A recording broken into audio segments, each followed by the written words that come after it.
இந்த வரவேற்பு பார்க்கும்போது ஒன்று மட்டும் நிச்சயமா தெரியுது. காங்கேயம் தொகுதியிலையும் தாராபுரம் தொகுதியிலையும் நம்முடைய வெற்றி உறுதி செய்யப்பட்டிருக்கா. நான் உங்களை எல்லாம் வந்து நம்முடைய காங்கேயத்தில் நம்முடைய வெற்றி வேட்பாளர் நம்முடைய அமைச்சர் திரு மு.பே. சாமிநாதன் அவர்களுக்கும், தாராபுரத்தில் நம்முடைய வெற்றி வேட்பாளர் சகோதரி மருத்துவர் இந்திராணி அவர்களுக்கும் உதயசூரியன் சின்னத்தில் நீங்க எல்லாம் வாக்களிச்சு மிகப்பெரிய வெற்றியை தேடி தரணும்னு உங்களை எல்லாம் வேண்டி விரும்பி கேட்டுக்கிறதுக்காக நான் வந்திருக்கிறேன். அதுதான் வந்தேன். ஆனா இங்க வந்து பார்த்ததுக்கு அப்புறம் தான் தெரியுது நீங்க எல்லாம் ஏற்கனவே முடிவு எடுத்துட்டீங்க. கரெக்டா? வெற்றி உறுதியா? காங்கேய வெற்றி உறுதியா? தாராபுரம் வெற்றி உறுதியா? எந்த சின்னம்? கையை காட்டி சொல்லுங்க. எந்த சின்னம்? போட்டோ செங்கலா?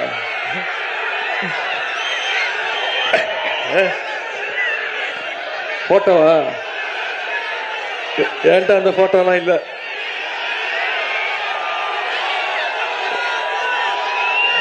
போட்டோ காட்டுறேன், போறதுக்கு முன்னாடி காட்டுறேன். நேற்று மதுரை, தேனி, திண்டுக்கல் எல்லா தொகுதியிலும் எல்லா மாவட்டங்களையும் முடிச்சுட்டு இன்னைக்கு காலைல தான் திருப்பூர் மாவட்டத்துக்குள்ள நுழையிறேன். இதான் திருப்பூர் மாவட்டத்தில் முதல் நிகழ்ச்சி.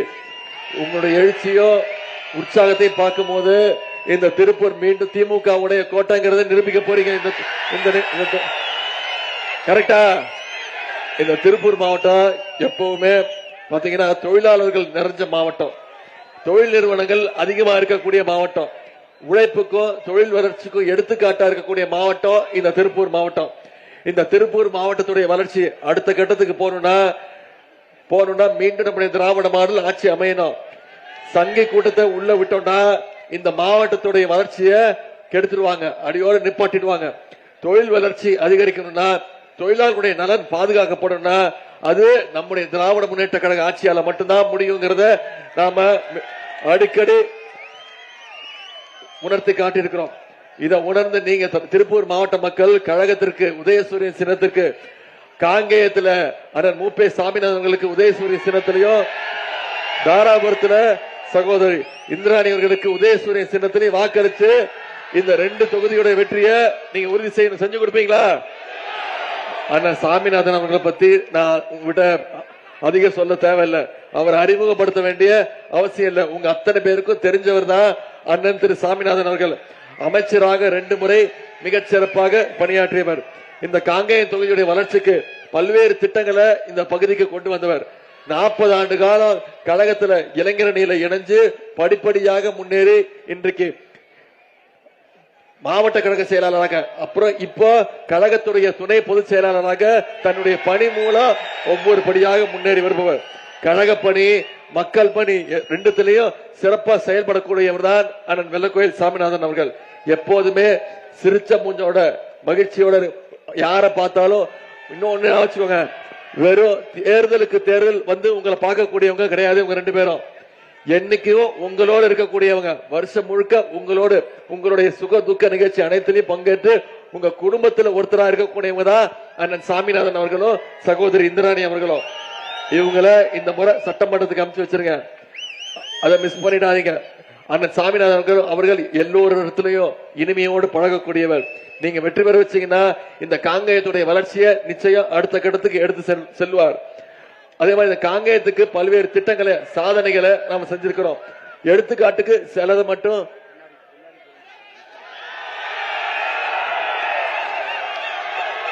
காங்கேயத்துக்கு பல்வேறு திட்டங்களை செஞ்சு கொடுத்திருக்கிறோம். 20 கோடி ரூபாய் மதிப்பீட்டுல இன்னைக்கு மாவட்ட தலைமை மருத்துவமனையை இன்னைக்கு தரம் உயர்த்தி கொடுத்திருக்கிறாரு. வட்டமலைக்கரை ஓடை அணைக்கு சுமார் 22 ஆண்டுகளுக்கு பிறகு விஏபி திட்டத்தின் கீழே இன்னைக்கு 15 கோடி ரூபாய் மதிப்பீட்டுல தண்ணீர் கொண்டு வரப்பட்டிருக்கு. காவேரி ஆற்று நீரை வள்ளி இறைச்சல் மற்றும் மேட்டுப்பாளையம் பகுதிகளுக்கு புதிய கூட்டு குடிநீர் திட்டத்தை கொண்டு வந்திருக்கிறோம். சென்னிமலை ஒன்றியத்துக்குள்ள 434 ஊரக குடியிருப்புகளுக்கு 18 கோடி ரூபாய் மதிப்பீட்டுல காவிரி கூட்டு குடிநீர் திட்டம் கொண்டு வந்திருக்கிறோம். திருப்பூர் மாவட்டத்தில் இனாம் நிலங்களை ஏற்பட்டுள்ள பூஜ்ஜிய மதிப்பு குறைகளை சரி செய்ய சிறப்பு மாவட்ட அலுவலர் ஸ்பெஷல் டிஆர்ஓ நியமனம் செய்யப்பட்டிருக்கு. அதே மாதிரி கோவில் நிலங்களில் உள்ள பிரச்சனைகளும் நிச்சயம் தீர்க்கப்படும். வெள்ளக்கோயில் நகர பகுதியில் 6 கோடி ரூபாய் மதிப்பீட்டுல கழிவுநீர் சுத்திகரிப்பு மற்றும் மறுசுழற்சி நிலையம், வார சந்தையை மேம்படுத்த 4 கோடி ரூபாய் ஒதுக்கீடு செய்யப்பட்டு இன்னைக்கு புனரமைப்பு பணிகள் நடைபெற்று வருகிறது. சிவன் மலையில மலைக்கோவிலுக்கு செல்ல புதிய தார் சாலை அமைச்சு கொடுத்திருக்கிறோம். அமராவதி ஆற்றின் அருகே 3 கோடி ரூபாய் மதிப்பீட்டுல புதிய டேம் கட்டி கொடுத்திருக்கிறோம். 50 லட்சம் ரூபாய் மதிப்பீட்டுல பிரம்மாண்டமான காங்கேயம் காலை சிலை வச்சு கொடுத்திருக்கிறோம். தாசவநாயக்கம்பட்டியில புதிய துணை சுகாதார நிலையம் கட்டி கொடுத்திருக்கிறோம். இப்படி பல்வேறு திட்டங்களை இந்த பகுதிக்கு செஞ்சு கொடுத்திருக்கிறோம். அந்த உரிமையில உங்ககிட்ட மீண்டும் காங்கேயத்துல உதயசூரியன் உதிச்சாகணும். அதற்கு வெள்ளக்கோயில் சாமிநாதன் அவர்களுக்கு உதயசூரியன் சின்னத்துல வாக்களிச்சு மிகப்பெரிய வெற்றியை தேடி தரணும். அதே மாதிரி நம்முடைய தாராபுரம் வேட்பாளர் மருத்துவர் இந்திராணி அவர்கள் கடந்த முறை இங்க நம்முடைய அமைச்சர் கயல்விழி செல்வராஜ் அவங்க வெற்றி பெற்றாங்க. அதை விட அதிகமான வாக்கு வித்தியாசத்துல நம்முடைய வெற்றி வேட்பாளர் இந்திராணி அவர்களை ஒரு மருத்துவர், கழக குடும்பத்தை சேர்ந்தவர், படிச்சவர், இவங்களுடைய சொந்த சகோதரி அக்கா சாந்தகுமாரி இந்த தொகுதியுடைய சட்டமன்ற உறுப்பினராக ஏற்கனவே மக்கள் பணியாற்றிருக்கிறார். இந்திராணி அவர்கள் மாவட்ட மருத்துவர் அணி அமைப்பாளராக சிறப்பாக செயல்பட்டதனால இன்னைக்கு நம்முடைய தலைவர் அவர்கள் இந்த வாய்ப்பை அவங்களுக்கு கொடுத்திருக்கிறாங்க. நீங்க கூப்பிட்ட குரலுக்கு ஓடோடி வந்து உங்களுக்கு பணி செய்ய காத்திருக்கிறாங்க. ரெண்டு பேரும் இவங்க 2 பேரும் வெற்றி பெற வச்சிருவீங்களா? அண்ணன் சாமிநாதனோட வெற்றி கன்ஃபார்மா? மருத்துவர் இந்திராணி வெற்றி கன்ஃபார்மா? சரி, இப்போ இந்த தொகுதிக்கு என்னென்ன பண்ணிருக்கோம் அப்படின்னு சொல்லிட்டேன். இந்த 5 வருஷம் நம்முடைய தமிழ்நாடு திராவிட மாடல் அரசு என்னென்ன திட்டங்கள் கொண்டு வந்திருக்கிறோம். ஆட்சி அமைஞ்சோன்னு நம்முடைய முதலமைச்சர் போட்ட முதல் கையெழுத்து மகளிருக்கு கட்டணமில்லா பேருந்து திட்டம் கொடுத்தமா இல்லையாமா? ஒவ்வொரு மகளிரும் மாசம் 900 வரைக்கும் சேமிச்சிருக்காங்க. அரசு பள்ளிக்கு போனா முதலமைச்சர் காலை உணவு திட்டம், கல்லூரிக்கு படிக்க போனா கல்வி ஊக்கத்தொகை மாசம் 1000 ரூபாய். இப்ப சமீபத்தில் 3 மாசத்துக்கு முன்பு 10 லட்சம் கல்லூரி மாணவ மாணவிகளுக்கு இலவச லேப்டாப் திட்டத்தை அறிவிச்சு முதலமைச்சர் கொடுத்திருக்கிறாங்க. இப்படி பல்வேறு திட்டங்களை நிறைவேற்றிருக்கிறோம். இன்னொரு மிகச்சிறந்த உதாரணம் கலைஞர் மகளிர் உரிமை தொகை திட்டம். போன சட்டமன்ற தேர்தலில் நம்ம சொன்னோம், செஞ்சு கொடுத்தோமா இல்லையா? இன்னைக்கு ஒவ்வொரு மாசமும் 1,31,00,000 மகளிர் உரிமை தொகை மூலம் பயன்படுத்திட்டு வராங்க. இந்த மகளிர் உரிமை தொகை திட்டத்தை நிப்பாட்டுறதுக்கு அதிமுகவும் பாஜகவும் முயற்சி பண்ணாங்க. 3 மாசத்துக்கு நிப்பாட்டுவோம் தேர்தலை காரணம் காட்டி வழக்காடு மன்ற நீதிமன்றத்துக்கு போய் உரிமை தொகையை நிப்பாட்டுவதற்கு முயற்சி எடுத்தாங்க. நம்முடைய தலைவர் முதலமைச்சர் என்ன பண்ணாரு? 1000 ரூபாய் கொடுக்கறத நிப்பாட்ட முயற்சி பண்றியா? நான் 5000 ரூபாய் கொடுப்பேன், என்ன பண்ணுவ பாப்பான்னு கொடுத்தாரா இல்லையா? மறந்துடாதீங்களா? பிப்ரவரி மாசம், மார்ச் மாசம், ஏப்ரல் மாசம் 3 மாசத்துக்கு சேர்த்து 3000, கோடைகால சிறப்பு நிதி 2000, 5000 ரூபாய் நம்முடைய முதலமைச்சர் அவர்கள் கொடுத்தாங்க. முதலமைச்சர் காலையில 6 மணிக்கு மகளிருடைய பேங்க் அக்கவுண்ட்ல பணத்தை போட்டாங்க. மகளிர் என்ன பண்ணீங்க? 9 மணிக்கு பேங்க் திறக்கிறதுக்கு முன்னாடி போய் பணத்தை எடுத்துட்டீங்க. ஏன்னா மோடி அரசு உரிமை தொகையை கை வச்சிட போறாங்க, பேங்க் பேலன்ஸ் மினிமம் பேலன்ஸ் இல்லைன்னு சொல்லி மோடி அரசு அந்த பணத்தை எடுத்துருவான்னு ஷார்ப்பா போய் அன்னைக்கு காலைல 9 மணிக்கெல்லாம் பணத்தை எடுத்துட்டீங்க. இதே மாதிரி ஷார்ப்பா 23ஆம் தேதி வாக்குச்சாவடிக்கு போய் வாக்குப்பெட்டியில காங்கேயம் தொகுதியில அண்ணன் சாமிநாதன் அவர்களுக்கு உதயசூரியன் சின்னம், தாராபுரம் தொகுதியில உதயசூரியன் சின்னம், வேட்பாளர் பெயர் மருத்துவர் இந்திராணி, டாக்டர் இந்திராணி வாக்களிச்சு மிகப்பெரிய வாக்கு வித்தியாசத்தை ஜெயிக்க வச்சு சட்டமன்றத்துக்கு அனுப்பி செய்வீங்களா? சில வாக்குறுதியும் இந்த முறை நம்முடைய முதலமைச்சர் கொடுத்திருக்காங்க. உங்களுக்கு நம்பிக்கை இருக்கா? இந்த முறை முதலமைச்சர் சொன்னா செய்வாரு, அந்த நம்பிக்கை இருக்கா? என்ன வாக்குறுதி கொடுத்திருக்கிறோம்? மகளிர் உரிமை தொகை திட்டம் 1000 ரூபாய் கிடையாது, அதை உயர்த்தி 2000 ரூபாய் தருவோம்னு முதலமைச்சர் வாக்குறுதி கொடுத்திருக்கிறார். முதலமைச்சர் காலை உணவு திட்டம் 5ஆம் வகுப்பு வரைக்கும் இல்ல 8ஆம் வகுப்பு வரைக்கும் விரிவுபடுத்தப்படும் சொல்லியிருக்கிறோம். கல்வி ஊக்கத்தொகை 1000 ரூபாய் 1500 உயர்த்தப்படும் சொல்லியிருக்கிறோம். அடுத்த 5 வருஷத்துல முதியோர் உதவித்தொகை OAP 1200 இருந்து 2000 ரூபாய் உயர்த்தி கொடுப்போம்னு வாக்குறுதி கொடுத்திருக்கிறோம். அடுத்த 5 வருஷத்துல 10 லட்சம் கலைஞர் கனவு இல்லம் கட்டப்பட்டு யாருக்கெல்லாம் வீடு இல்லையோ அவங்களுக்கு வீடு கட்டி தருவோம்னு சொல்லியிருக்கிறோம். எல்லாத்த விட முக்கியமா ஒரு வாக்குறுதி கொடுத்திருக்கிறோம். உங்களுக்கு தெரியும், ஆட்சி அமைஞ்சோன்னு முதலமைச்சர் அவர்கள் அனைத்து மகளிருடைய கைகளையும் 8000 ரூபாய் முதலமைச்சர் மகளிருடைய கைகளை ஒப்படைச்சிருவாங்க.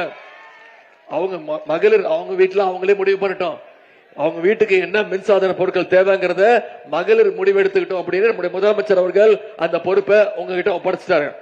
இப்போ இவங்க 2 பேரையும் நம்முடைய திராவிட மாடல் ஆட்சி அமைய போவது உறுதி.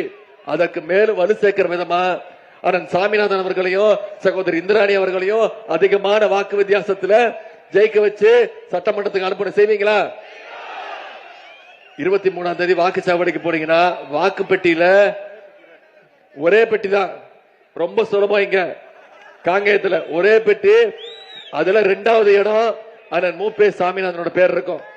அதுக்கு பக்கத்துல உதயசூரியன் சின்னம் இருக்கும். அதுல வாக்களிச்சு வாக்கு பெட்டியில 2வது இடம். 4ஆம் தேதி வாக்கு எண்ணிக்கை. வாக்கு எண்ணிக்கையில முதல் இடத்துக்கு வரணும், செஞ்சு கொடுப்பீங்களா? அதே மாதிரி தாராபுரத்துல சகோதரி இந்திராணி அவர்களுக்கு வாக்களிச்சு அவங்க வாக்கு பெட்டியிலேயே முதல் நம்பர் தான். என்ன சுலபம். தாராபுரத்துல வாக்கு பெட்டியில முதல் பேரு சகோதரி இந்திராணியோட பேர், அதுக்கு பக்கத்துல உதயசூரியன் சின்னம். அதுல வாக்களிச்சு இந்த 2 பேரையும் அதிகமான வாக்கு வித்தியாசத்துல நீங்க ஜெயிக்க வைக்கணும், செஞ்சு கொடுப்பீங்களா? போட்டோ போட்டோ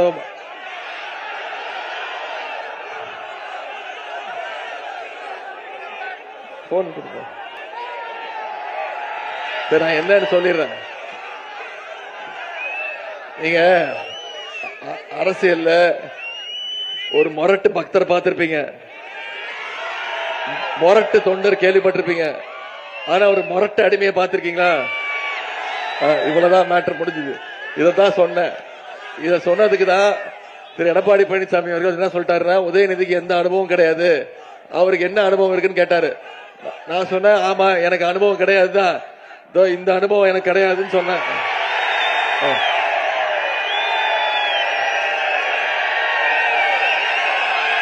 போதுமா?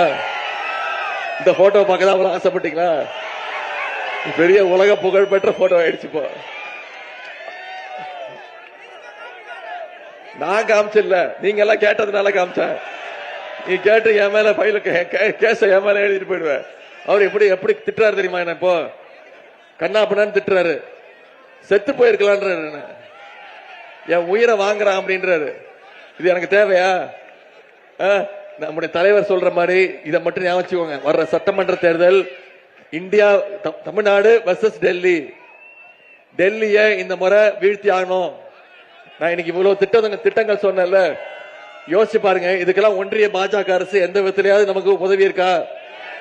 தமிழ்நாட்டுக்கான திட்டங்கள் கொடுக்கறாங்களா?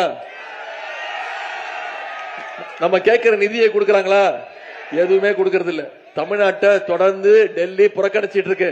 ஒன்றிய பாஜக அரசு தமிழ்நாட்டை தொடர்ந்து புறக்கணிக்குது. கல்வி நிதி கொடுக்கறது இல்ல. தமிழ்நாட்டு உரிமை ஒவ்வொரு மாநில உரிமைகளா பறிச்சுட்டு இருக்காங்க. இப்ப பாத்தீங்கன்னா நேத்து டீலிமிட்டேஷனை கொண்டு வருவாங்க. இந்த டீலிமிட்டேஷனை சரியா அமல்படுத்தலன்னா தமிழ்நாட்டுடைய நாடாளுமன்ற உறுப்பினர்கள் 39 இருக்குமா, 59 வரணும். ஆனா 59 வரமாட்டேங்குது. 47 தான் கொடுப்போம்னு ஒன்றிய பாஜக அரசு அடம்பிடிக்குது. இப்ப நம்முடைய உரிமைகள்லாம் பறிச்சுட்டு இருக்காங்க. அதனால நம்முடைய தமிழ்நாடு முதலமைச்சர் நம்முடைய தலைவர் சொல்ற மாதிரி இந்த தேர்தல் டெல்லி அணியை ஓட ஓட விரட்டணும். தமிழ்நாடு அணி நாம ஜெயிச்சு காட்டும், செஞ்சு கொடுப்பீங்களா? உங்களை எல்லாம் அன்போடு கேட்கிறேன், பண்போடு கேட்கிறேன், பாசத்தோடு கேட்கிறேன், உரிமையோடு கேட்கிறேன், உங்க வீட்டு பிள்ளையாக இருந்து கேட்கிறேன். இன்னும் பெருமையா சொல்லணும்னா தலைவருடைய மகனாக இருந்து கேட்கிறேன். இன்னும் பெருமையா பூரிப்பா சொல்லணும்னா முத்தமிழர் டாக்டர் கலைஞருடைய பேரனாக இருந்து கேட்கிறேன். உதயசூரியன் சின்னத்துல அண்ணன் சாமிநாதன் அவர்களுக்கு காங்கேயம் தொகுதியிலும் தாராபுரம் தொகுதியில உதயசூரியன் சின்னத்துல சகோதரி இந்திராணி அவர்களுக்கு வாக்களிச்சு அதிகமான வாக்கு வித்தியாசத்துல ஜெயிக்க வச்சு சட்டமன்றத்துக்கு அனுப்புங்க. உங்களுடைய வரவேற்புக்கு நன்றி நன்றி நன்றி.